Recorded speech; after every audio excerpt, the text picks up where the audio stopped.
എർത്തൈസ് മീഡിയയിലേക്ക് സ്വാഗതം.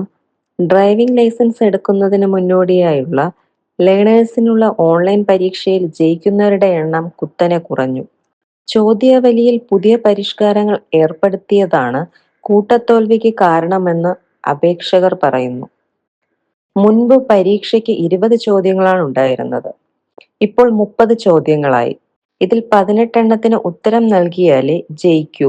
ക്യാപ്ച രൂപത്തിൽ നൽകേണ്ട ഉത്തരമാണ് അപേക്ഷകരെ വട്ടം കറക്കുന്നത്. ചോദ്യാവലിയിൽ 3 സാധാരണ ചോദ്യങ്ങൾക്കു ശേഷം വരുന്ന ചോദ്യത്തിന്റെ ഉത്തരം നൽകേണ്ടത് ക്യാപ്ച അടിച്ചു നൽകിയാണ്. ഓരോ 3 ചോദ്യത്തിനു ശേഷവും ഇത് ആവർത്തിക്കും. അതിനാൽ കമ്പ്യൂട്ടർ ടൈപ്പിംഗിൽ വലിയ വേഗം ഇല്ലാത്തവർക്കും വേണ്ടത്ര പരിജ്ഞാനം ഇല്ലാത്തവർക്കും അധിക സമയം വേണ്ടിവരും. ഒരു സാധാരണ ചോദ്യത്തിന് 30 സെക്കൻഡും ക്യാപ്ച ഉത്തരമായി വരുന്ന ചോദ്യത്തിന് 45 സെക്കൻഡുമാണ് അനുവദിച്ചിരിക്കുന്ന സമയം. പരീക്ഷ എഴുതുന്ന 80% പേർക്കും അനുവദിച്ചിരിക്കുന്ന സമയത്തിനുള്ളിൽ പരീക്ഷ പൂർത്തിയാക്കാൻ സാധിക്കുന്നില്ലെന്നാണ് പരാതി. ഇംഗ്ലീഷ് ചെറിയ അക്ഷരങ്ങളും വലിയ അക്ഷരങ്ങളും കൂടാതെ നമ്പറുകളും അടങ്ങുന്നതാണ് ക്യാപ്ച.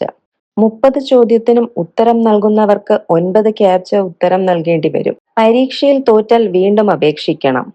നിലവിൽ ലേണേഴ്സ് പരീക്ഷയ്ക്ക് തീയതി ലഭിക്കാൻ നാളുകൾ കാത്തിരിക്കണം. ഇത് വിജയിച്ചാൽ മാത്രമേ ഡ്രൈവിംഗ് ടെസ്റ്റിൽ പങ്കെടുക്കാൻ സാധിക്കുകയുള്ളൂ.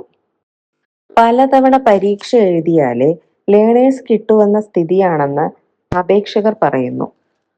ടെസ്റ്റ് തീയതിക്കായി മാസങ്ങൾ കാത്തിരിക്കേണ്ടതിനാൽ ജോലിക്ക് പോകുന്നവരും വിദ്യാർത്ഥികളും ബുദ്ധിമുട്ടുകയാണ്.